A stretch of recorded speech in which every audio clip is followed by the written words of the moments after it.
Every authoritarian has their pet peeve. Some hate businesses, some hate newspapers, all of them hate dissent. But Xi Jinping is a special authoritarian. He's a man without bias, you could say. So what does he do? Well, he cracks down on everything under the sun. I mean, think about it. Xi Jinping is hunting everyone. Big tech, private tuitions, social media influencers, online brokers, real estate, you name it, and China is cracking down on it. It's not about regulation anymore. It's an obsession in China, one that is killing the Chinese growth story. Let me show you a table that sums up this trend. We're focusing on 3 years here, 2007, 2020 and 2021. What does the table show you? The number of Chinese companies in the global top 10 based on market capitalization, basically the biggest companies in the world. In 2007, there were 4 Chinese companies on this list, 4 out of 10. In 2020, this dropped to 2 companies, Tencent and Alibaba, 2 out of 10. And this year, in 2021, it is 0.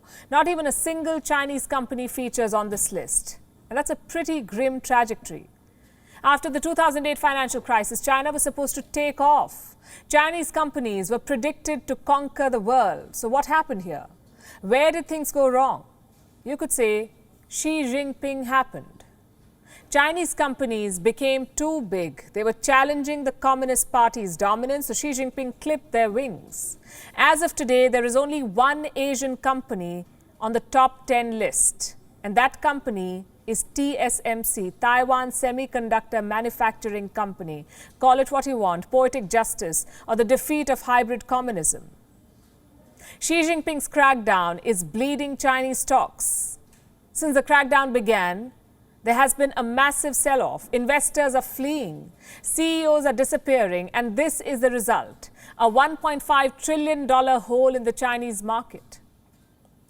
It's becoming a graveyard for unicorns.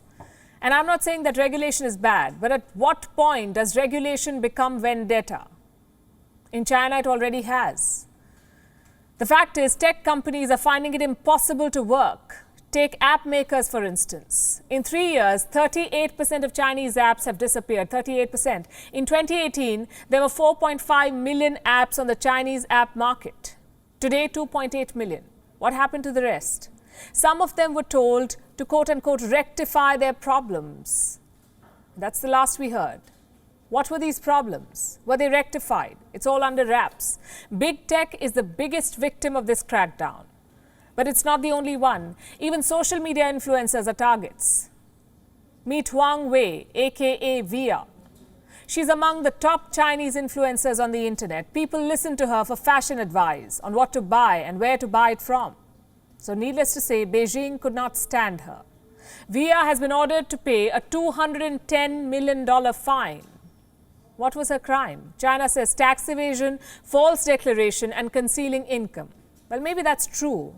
But that wasn't her biggest crime. Her biggest crime was telling the Chinese people how to live their life. In China, only one entity gets to do that, the Communist Party. Not individuals, not tech giants, certainly not influencers. These fines are not just about money, they're a message. A warning from the regime to back off. In most cases, celebrities do not recover from such warnings, like Chinese actress Fan Bingbing. In 2018, remember, she was fined $129 million for tax evasion. That's a lot of money, yes. But more importantly, she was booted from the film industry. She's had 0 movies in the last 3 years. Same with online gaming and tuitions. Beijing will tell children when to play games, 3 hours per week. That's what the new rules say.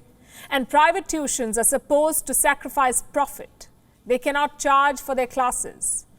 Clearly, Beijing does not understand what private means. Companies do not exist for public service. They exist for profit. And until last year, China was okay with that. They milked the likes of Alibaba and Tencent. They marketed them as a Chinese dream. But when these companies became too powerful, Xi Jinping suddenly remembered socialism. How convenient. Every Chinese industry is currently living in fear. They wonder who will Xi Jinping target next. Reports say online brokers. China wants broking firms to stop offering offshore services. What does that mean? Right now, Chinese clients can trade stocks in foreign markets, They can buy and sell shares in America or Europe or Hong Kong, but China wants to end this. It wants to keep Chinese money inside Chinese borders. This crackdown on everything is actually a sign of weakness. It's a sign of insecurity. You see, the party wants to dominate Chinese minds and bodies.